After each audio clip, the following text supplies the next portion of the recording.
जय हिंद प्यारे बच्चों, आपका स्वागत है आपके अपने यूट्यूब चैनल हिंदी मंच पर। आज हम इस वीडियो के माध्यम से कक्षा 7 की हिंदी की एनसीईआरटी की नई पुस्तक मल्हार के पाठ नंबर 5 की व्याख्या को ध्यान से समझेंगे, इसके बारे में डिस्कस करेंगे। इस पाठ के लेखक श्याम प्रकाश हैं और कहानी का नाम है नहीं होना बीमार। यह एक बालक की कहानी है जो स्कूल का होमवर्क नहीं करता और स्कूल जाने से बचता है और बीमारी का बहाना बनाता है।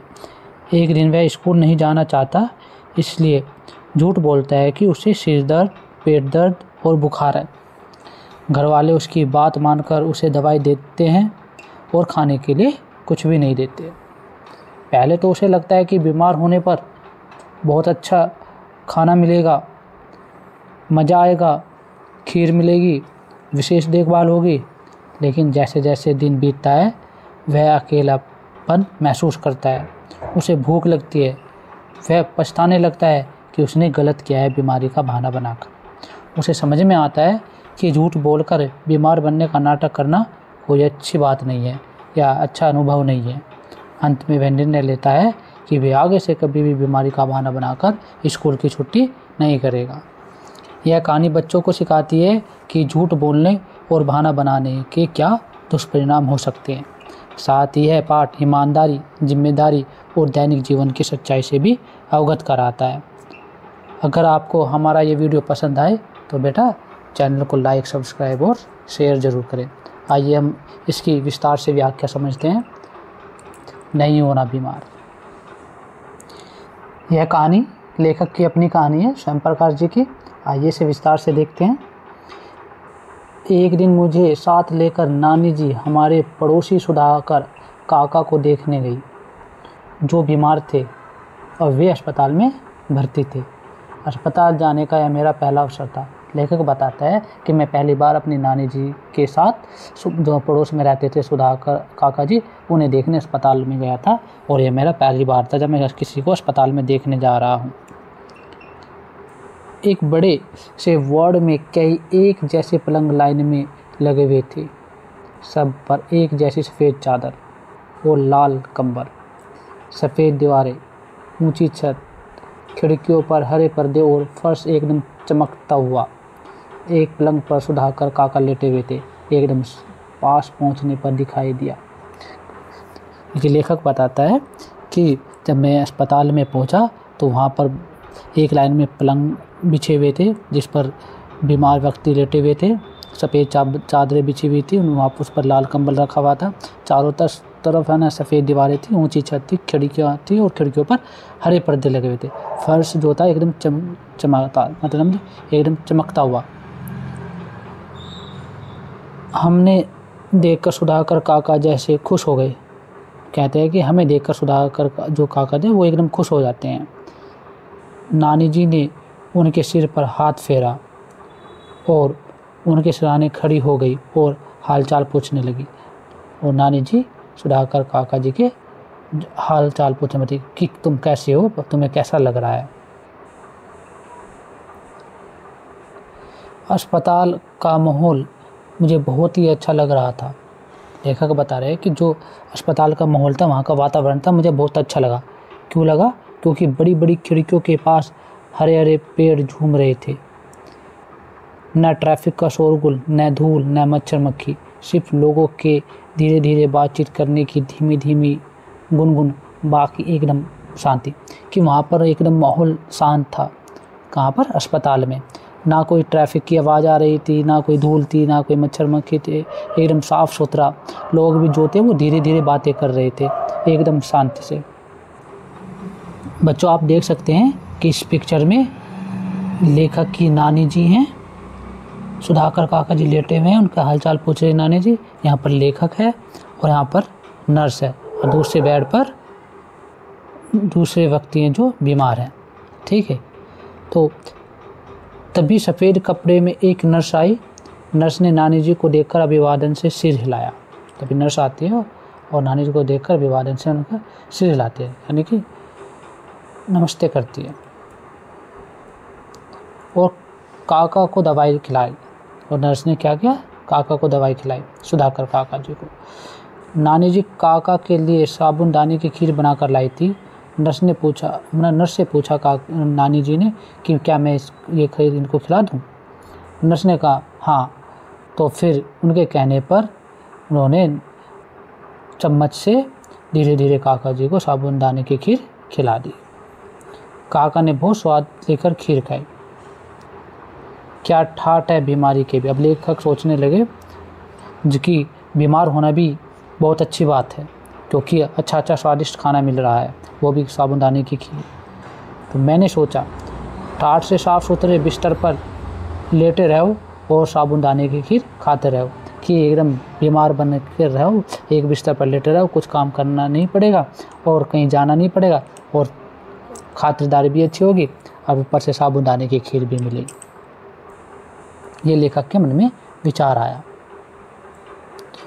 काश सुधाकर काका की जगह मैं होता और मैं कब बीमार पड़ूंगा। अब लेखक सोचने लगा कि काका की जगह मैं होता तो मैं भी साबूनदाने की खीर खाता और कि मैं कब बीमार पड़ूंगा। अब लेखक ने ये बात अपने बचपन की बताई है, जब वो बचपन में छोटे थे तब की बात यहाँ पर लेखक बता रहे हैं। कुछ रोज़ बाद एक दिन मेरा स्कूल जाने का मन नहीं था। लेखक बताया कि मेरा जो मन नहीं था एक दिन स्कूल जाने का, तो मैंने होमवर्क नहीं किया था, कि मैंने स्कूल का कोई काम नहीं किया था। स्कूल जाता तो ज़रूर सज़ा मिलती। अगर मैं स्कूल जाता वहाँ पर मुझे सज़ा मिलती, मास्टर या सर के द्वारा मुझको सज़ा दी जाती। मैंने सोचा बीमार पड़ने के लिए आज का दिन बिल्कुल ठीक है, और तो मेरे मन में एकदम विचार आया क्यों ना आज बीमारी का बहाना बना लिया जाए और स्कूल जाने से बचा जाए। चलो बीमार पड़ जाते हैं, और मैंने बीमारी का बहाना बना लिया। लेखक बता रहे हैं, मैं रजाई से निकला ही नहीं, नानी जी उठाने आई तो मैंने कहा मैं आज बीमार हूँ। मैं उस दिन जिस दिन मुझे स्कूल नहीं जाना था, मैं रजाई से निकला ही नहीं, मैं लेटा रहा और नानी जी मुझे उठाने आती है कि स्कूल जाना है, तैयार हो जाओ। तो मैंने बोला कि मैं आज बीमार हूँ। तो नानी जी ने पूछा क्या हो गया। मेरे सर में दर्द हो रहा है। तो लेखक ने बताया कि मेरे सर में क्या हो रहा है, दर्द हो रहा है, पेट भी दुख रहा है, पेट में भी थोड़ी दुखन है, मुझे लगता है कि मुझे बुखार है। नानी जी चली जाती हैं। फिर ये बात पूछकर नानी जी चली जाती है। मैं रजाई में पड़ा घर में चल रही गतिविधियों का अनुमान लगाता रहा। जो घर में गतिविधियाँ हो रही थी तो मैं उनका अनुमान लगाता रहा कि क्या हो रहा है, और मैं रजाई में ही पड़ा रहा, यानी कि रजाई में ही लेटा रहा। अब छोटे मामा नहाकर निकले। अब कुसुम मौसी रोज़ की तरह नाश्ता छोड़कर कॉलेज बस पकड़ने भागी। अब मन्नू अपना जूता ढूंढ रहा था स्कूल जाने के लिए। अब छोटे मामा ने साइकिल उठाई। अब सब चले गए। अब घर में मैं अकेला रह गया कि सब बारी बारी से अपने काम पर निकल गए। मुन्नू स्कूल चला गया, मासी कॉलेज चली गई, मामा जी अपनी ड्यूटी चले गए। तो मैं सब इस गतिविधियों का अंदाज़ा लगा रहा था। ठीक है, लेखक बता रहे हैं। अब सिर्फ लेखक ही अकेला था घर में। पता नहीं कब झपकी सी आ गई, पता नहीं कब आँख लग गई। झपकी आ जाना मतलब आँख लग जाना, सो जाना तो कुछ समय के लिए। तभी नाना जी आए। क्या हो गया। तभी आकर नाना जी मेरा हाल चाल पूछते हैं कि बेटा क्या हुआ ज़रा बताओ। तो यहाँ पर नाना जी आते हैं, पूछते हैं। तो क्या लेखक क्या जवाब देता है, बुखार आ गया है। मैंने एक्टिंग करते हुए कराते हुए कहा कि मुझे बुखार हो गया है, देखें आप मुझे चेक करें। नाना जी ने रजाई हटाकर मेरा माथा छुआ, पेट देखा और नब्ज देखने लगे कि उन्होंने सबसे पहले मेरा माथे को छुआ कि बुखार है या नहीं है, पेट भी चेक किया और नब्ज हाथ की पकड़ कर नब्ज देखने लगे। ठीक है, जैसे जब आप जाते हो ना डॉक्टर से, सबसे पहले डॉक्टर आपका हाथ पकड़ता है, नब्ज चेक करता है कि बुखार है नहीं है, उसी तरह से। इसी बीच नानी जी भी आ जाती हैं। क्या हुआ, वो बोलती हैं कि क्या हुआ। नानी जी ने पूछा, नानी जी पूछते हैं कि क्या हुआ, क्या बात है। तो बुखार तो नहीं है, नाना जी ने बोला, चेक कर मुझे बोला कि बुखार तो नहीं लग रहा, आपको पता नहीं चला। लेखक बोलता है कि आपको पता नहीं चल रहा है मुझे बुखार है, थर्मामीटर लगा कर देखो, उसमें बुखार ज़रूर आएगा, मैंने उनसे कहा। लेखक कह रहा है कि मुझे पता था घर में कोई थर्मामीटर नहीं है, थर्मामीटर भी लिया तो देखेगा कौन। पर खुद को बीमार साबित करने के लिए यह चाल थी कि खुद को बीमार साबित करने के लिए कि मैं सच में बीमार हूँ, यह बहुत अच्छा आइडिया था, चाल थी। बहुत ढूंढा गया थर्मामीटर, नहीं मिला, शायद कोई मांग कर ले गया था। अब कैसे पता चले बुखार है नहीं है। लेखक ने अब तो बहाना बना लिया, स्कूल नहीं जाना, क्योंकि स्कूल का काम पूरा नहीं था। मास्टर जी या सर जी बच्चे कुछ ना कुछ सजा देते काम ना करने पर। तो बीमारी का बहाना बनाकर अब बहाने पे बहाना, यानी झूठ पर झूठ लेखक बोल रहा है। फिर नानी जी आती हैं, नानी जी पूछते हैं, नाना जी की आवाज़ आई, लो पुड़िया खा लो। नाना जी आते हैं और उनकी दवाई लेके आते हैं, बोलते हैं इस पुड़िया को खा लो। न चाहते हुए मुझे वो कड़वी पुड़िया खानी पड़ी, ना चाहते हुए भी वो कड़वी पुड़िया जो एकदम स्वाद में कड़वी थी वो खानी पड़ती है और काढ़े जैसी चाय पीनी पड़ती है। फिर नाना जी बोले, आज इसे कुछ खाने को मत देना, आराम करने दो, शाम को देखेंगे। वो नाना जी ने कहा कि इसको बुखार है, इसकी तबीयत ख़राब है, तो इसे आज खाने के लिए मत देना, आज शाम तक देखते हैं क्या होता है, इसे अब आराम करने दो। दोनों चले जाते हैं, नाना और नानी दोनों चले जाते हैं। मैं पता नहीं कब नींद से गुड़ हो गया। अब पता नहीं लेखक को कब नींद आ गई, पता नहीं चला। कुछ देर बाद जब मेरी आँख खुली, लेखक बोलता है कि जब मेरी आँख खुलती है कुछ समय के बाद, मुझे बड़ी तेज़ इच्छा हुई कि इसी समय बाहर निकलकर दिन की रोशनी में अपनी गली की चहल पहल देखूं, कि बाहर जाकर देखूं कि गली में आसपास हो क्या रहा है, चहल पहल है, कौन क्या कर रहा है। देखा जाए कि चंदू भाई ड्राई क्लीनर क्या कर रहे हैं, तेजराम की दुकान पर कितने ग्राहक बैठे हैं। अब ये लेखक के मन में जिज्ञासा हो रही है बाहर जाने की, क्योंकि बहाना बनाकर अब वो अंदर है, घर के बेड पर पड़ा हुआ है, अब बाहर जाने के लिए कैसे जाए, क्योंकि उसे वो बीमार है। नाना जी ने बोल दिया कि आराम करो। महेश घी सेंटर ने मलाई का भगोना आंच पर चढ़ाया या नहीं, और टेलीफोन के तारों पर कितनी चिड़िया बैठी है। तो ये सब जानने की इच्छा लेखक के मन में हो रही थी, या जिज्ञासा थी बाहर जाकर देखा जाए, लेकिन मजबूरी थी। चाहे जितने ऊब हो, लेटे ही रहना है, चाहे कितना भी मन करे, लेकिन बाहर नहीं जाना। क्या करना है, लेटे ही रहना है, नहीं तो पता चल जाएगा सबको कि मैंने बहाना बनाया अगर मैं बाहर जाता हूँ तो। लेखक ये सोच रहा है। कुछ देर इधर उधर की स्कूल की दोस्तों की बातें सोचता रहा। लेखक क्या है कि मैं समय बिताने के लिए मैं बोर महसूस कर रहा था, तो मैं इधर उधर की बातें सोचने लगा, स्कूल की, दोस्तों की। फिर लेटे लेटे पीठ दुखने लगी तो उठकर बैठ गया, लेकिन बाहर कुछ आहट होती ही फिर से लेट गया। जैसे मैं लेटे लेटे मेरी पीठ दुखने लगी, मैं थोड़ी देर के लिए बैठ जाता हूँ, फिर देखा कि बाहर से कुछ आहट मतलब आवाज़ आ रही है, फिर से मैं लेट जाता हूँ। नाना जी आए, बोले अब कैसा है सिर दर्द। वो मुझे हालचाल पूछने लगे कि अब तुम्हारा सर दर्द कैसा है। मैंने कहा ठीक है, फिर भी एक पुड़िया और खिला दी, मतलब एक और पुड़िया फिर दे दी दोबारा से। तब उन्होंने कहा, लेखक ने कहा कि मैं ठीक हूँ, सर का दर्द ठीक है, तो एक पुड़िया और खिला जाते हैं, दवाई दे जाते हैं। मतलब अचानक मुझे भूख सी लगी। लेखक कह रहा है कि अब मुझे भूख लग रही थी। फल या साबुनदाने की खीर मिलने की उम्मीद की तो सुबह ही हत्या हो चुकी थी। अब क्यों? क्योंकि मना कर दिया था इसे खाने के लिए कुछ मत देना, आज ये बीमार है तो इसे आराम करने दो, दवाई दे दी गई है। तो फल नहीं मिल सकते, ना साबुनदाने की खीर, जिसके लिए बहाना बनाया था कि इस बीमारी में अच्छा खाना मिलता है। अब नानी जी से जाकर कहूँ कि भूख लग रही है तो वो क्या करेंगी। अब मुझे मन था कि नानी जी से बोलूँ कि भूख लग रही है, तो पता नहीं वो क्या करेंगी। ज़्यादा से ज़्यादा यही कि दूध पी ले, ये बोलेंगे कि दूध पी ले, अब और क्या होगा, भूख लग रही है तो। या नाना जी से पूछने चली जाएंगी कि क्या दूँ, वह क्या भूख लग रही है, वह मांग रहा है खाने के लिए। फिर नाना जी क्या कहेंगे, वही जो सुबह कह रहे थे कि इसे आराम करने दो, सब मत दो, इसकी तबीयत ख़राब है। तबीयत ढीली हो तो सबसे अच्छा उपाय है कि भूखा रहना। अगर तबीयत ढीली हो, नहीं तबीयत में लगे कि बीमार कुछ हलचल है, बीमारी सा महसूस हो रहा है, हल्का सा महसूस हो रहा है, पेट में दर्द है, तो भूखा रहना ये सबसे अच्छा उपाय है। इससे सारे विकार निकल जाते हैं, इससे सारी बीमारियाँ दूर हो जाती हैं। वो लेखक सोचने लगता है बचपन में अपने कि मैंने क्या मुसीबत मोल ले ली, कि मैंने बीमारी का बहाना क्या बना दिया। अब पड़े रहो,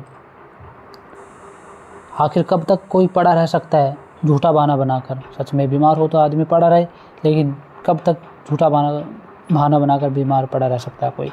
इससे तो अच्छा होता कि मैं स्कूल चला जाता, इससे बढ़िया ठीक रहता। कि लेखक के मन में आता है इससे तो बढ़िया था कि अगर मैं स्कूल चला जाता तो वो ज़्यादा ठीक रहता। सज़ा मिलती तो मिल जाती, अगर काम नहीं किया था तो जो सज़ा मिलती तो मिल जाती। कितना मज़ा आता जब रेसिस में ठेले पर जाकर नमक मिर्च लगे अमरूद खाते कटर कटर। कि अब कितना मज़ा आता जब रेसिस होती, अपने दोस्तों के साथ खेलते, ठेले पर जाकर अमरूद खाते, फिर झपकी लग गई, फिर लेके बताता है कि फिर दोबारा से आँख लग जाती है, फिर सो जाता है लेखक। लेकिन भूख के कारण ठीक से नींद भी नहीं आ रही थी। कि अब भूख भी लग रही थी, अब भूख से नींद, जब भूख लगती है तो नींद नहीं आती, कुछ खाने का मन करता है। ऐसे ही लेखक के साथ हो रहा था। और आँख जरा लगती भी तो खाने की चीज़ें दिखाई देती सब। अब जैसे भी मैं आँख बंद करता तो सामने मुझे खाने की चीज़ें ही दिखाई देने लगी। गर्मा गर्म खस्ता कचौड़ी, मावे की बर्फ़ी, बेसन की चिक्की, गोलगप्पे, ये सब मुझे दिखाई देने लगे। मन में ऐसे विचार आने लगे। और सबसे ऊपर साबूदाने की खीर तो सबसे अच्छी लगती है। पता नहीं क्यों साबूदाने की खीर सिर्फ उपवास और बीमारी में ही बनाई जाती है। तो लेखक में मन में आता है कि बीमार होने पर ही क्यों दी जाती है साबूदाने की खीर, वैसे क्यों नहीं बनाई जाती। उपवास करो तब मिलेगी, या कोई व्यक्ति बीमार हो तब मिलेगी। जैसे गुंजिया सिर्फ होली, दिवाली और पंजीरी सिर्फ पूर्णिमा के दिन ही बनाई जाती है। ऐसा क्यों है कि विशेष अवसरों पर ही, जैसे होली दिवाली के दिन ही गुंजिया बनाई जाए, पंजीरी पूर्णिमा के दिन बनाई जाए, ऐसा क्यों, और दिन क्यों नहीं बनाई जाती, क्यों, ऐसा क्यों है। कि मन में, लेखक के मन में ये जिज्ञासा है जानने की हो रही है कि ऐसा क्यों होता है। क्या ये सब चीज़ जब इच्छा हो तब नहीं बनाई जा सकती, मतलब जब मन करे तब तो ये चीज़ें बनाई जा सकती हैं, क्यों नहीं बनाई जाती। कोई मना करता है क्या, किसी ने मना किया है कि बस उसी दिन बनानी है जिस दिन विशेष अवसर हो, बाकी दिन नहीं बनानी।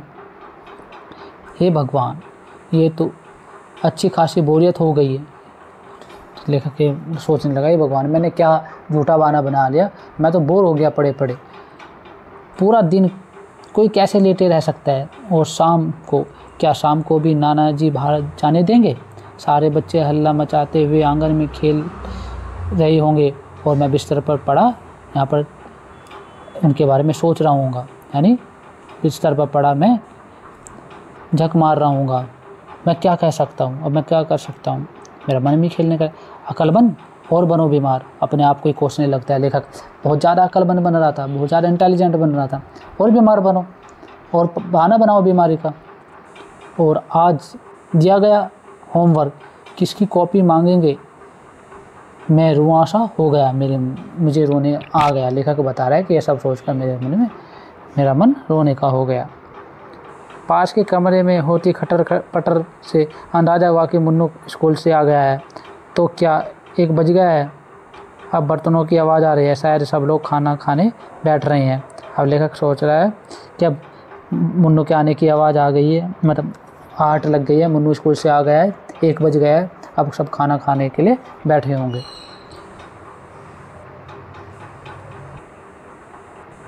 मुन्नू एक बार भी मुझे देखने नहीं आया, आया भी होगा तो दबे पाँव आया होगा और मुझे सोता जान लौट गया होगा। कि मुन्नू ने मुझे एक बार भी नहीं देखा, आया हुआ तो मुझे सोता हुआ देखकर चला गया होगा वापस। वो खाना खा रहे हैं, चबाने की आवाज़ें आ रही हैं। देखो, उन्होंने एक बार भी आकर नहीं पूछा कि तू क्या खाएगा। पूछते तो मैं साबूदाने की खीर ही तो मांगता, कोई ताजमहल तो नहीं मांग लेता। लेकिन नहीं, भूखे रहो, इससे सारे विकार निकल जाएंगे, विकार निकल जाएं बस, चाहे इस चक्कर में तो खुद शिकार हो जाओ। कि लेखक कह रहा है कि अगर मुझसे कोई आता पूछने की, मैं तो उनसे सिर्फ साबूदाने की खीर ही तो मांगता, क्या मैं उनसे ताजमहल मांग लिया कि वो नहीं दे पाते। मुझे किसी भी ने पूछा कि खाना खाएगा कि नहीं खाएगा, किसने कहा है भूखा रहने से सारे क्या विकार निकल जाते हैं। इस चक्कर में सारा दिन भूखा रहना पड़ा, और चाहे इंसान इस चक्कर में खुद शिकार हो जाए, यानी खुद ज़्यादा बीमार पड़ जाए। आज क्या खाना बना होगा, खुशबू तो दाल चावल की आ रही है। अरहर की दाल में हींग, जीरे का बघार और ऊपर से बारीक कटा हरा धनिया और आधा चम्मच देसी घी। फिर उसमें उन्होंने नींबू निचोड़ा होगा, थोड़ा सा इस बीमार को भी दे कोई। अब लेखक के मन में आ रहा है कि खुशबू आ रही है खाना की, जिसमें दाल चावल बन रही है ऐसा लग रहा है। उसमें अरहर की दाल में हींग जीरे का बघार दिया गया है, यानी छोंक दिया गया है। ऊपर से बारीक कटा हुआ धनिया डाला गया है, आधा चम्मच देसी घी डाला होगा। कितना अच्छा है, ऊपर से नींबू निचोड़ दिया गया है, कितना है बढ़िया। मुझे किसी ने पूछा नहीं, ये नहीं सोचा कि इस बीमार व्यक्ति को भी कोई खाना दे दे। लेकिन खुशबू तो किसी और चीज़ की आ रही है। क्या हरी मिर्च तली गई है? लेखक कहता है कि खुशबू तो और किसी चीज़ की आ रही है, शायद हरी मिर्च तली गई होगी। उसे दाल चावल में मसल कर खा रहे हैं। जब रहा नहीं गया तो मैं रजाई फेंक कर खड़ा हो गया, दबे पाँव दरवाजे तक गया और चुपके से झाँक कर देखा कि हो क्या रहा है, चल क्या रहा है, कौन कौन खा रहा है, क्या खा रहा है। हाँ, दाल चावल तली हुई हरी मिर्ची ही है। लेकिन मुन्नू आम चूस रहा था। आम इस मौसम में ज़रूर बम्बई वाले चाचा जी ने भेजे होंगे। कैसे चूस रहा है, पूरी गुठली मुंह में ठूसे, ऐसे आम कभी देखा ना हो। भुक्कड़ कहीं का, पूरा हाथ भी सान रखा है। जब लेखक ने देखा कि मुन्नू आम चूस रहा है, आम खा रहा है, और इस मौसम में शायद बम्बई वाले चाचा लाए होंगे या उन्होंने भेजे होंगे। कैसे चूस रहा है, पूरा का पूरा गुठली उसने मुंह में ठूस लिए, और आम देखो ऐसे खा रहा है जैसे भुक्कड़ ने आज तक नहीं खाया। जलन हो रही है यानी कि लेखक को। मैं जलन, गुस्से और कुड़न से पाँव पटकता वापस बिस्तर पर आ जाता हूँ। मैं कुड़ जाता हूँ, गुस्सा आता है, जलन होती है, लेकिन क्या करूँ, मैं तो बीमार हूँ। मैं तो नहीं खा सकता, जाकर छीन सकता या ले सकता। उस पूरे दिन मुझे भूखे पेट ही रहना पड़ा, सारे विकार निकल गए। उस दिन क्या हुआ कि लेखक को पूरे दिन कुछ खाने को नहीं मिला, नहीं आम, नहीं रोटी, नहीं दाल, नहीं चावल, ना एक साबुदाने की खीर, कुछ नहीं मिला। लेखक को ऊपर से क्या हुआ कि भूखा रहना पड़ा, और सारे के सारे विकार, जो भी बीमारी का बहाना बनाया था या जो भी बीमारी थी, वो सारी की सारी दूर हो गई।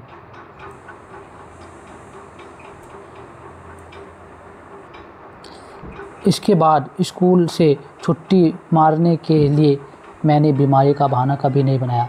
तब लेखक ने बताया कि मैंने फिर स्कूल से छुट्टी लेने के लिए या स्कूल न जाने के लिए कभी भी बीमारी का बहाना नहीं बनाया, और हमेशा सच बोला, क्योंकि मैंने एक बार देख लिया था। लेखक कहता है कि क्या होता है बीमारी का बहाना बनाकर। पूरे दिन भूखा रहना पड़ता है, घर में रहना पड़ता है, एक ही बिस्तर पर लेटे रहना पड़ता है, बाहर नहीं जा सकते, कुछ खा नहीं सकते। तो इससे बढ़िया है स्कूल ही चले जाओ। तो लेखक को अब जीवन में सीख मिल गई कि वह कभी भी बीमारी का बहाना नहीं बनाएगा स्कूल न जाने के लिए। ठीक है बच्चों, उम्मीद है कि आपको इस पाठ की व्याख्या अच्छे से समझ में आ गई होगी। अगर आपको हमारी ये वीडियो पसंद आई है तो बेटा चैनल को सब्सक्राइब कर दें, और जल्दी मिलते हैं इस पाठ के प्रश्न उत्तर के साथ अगली वीडियो में। तब तक के लिए जय हिंद।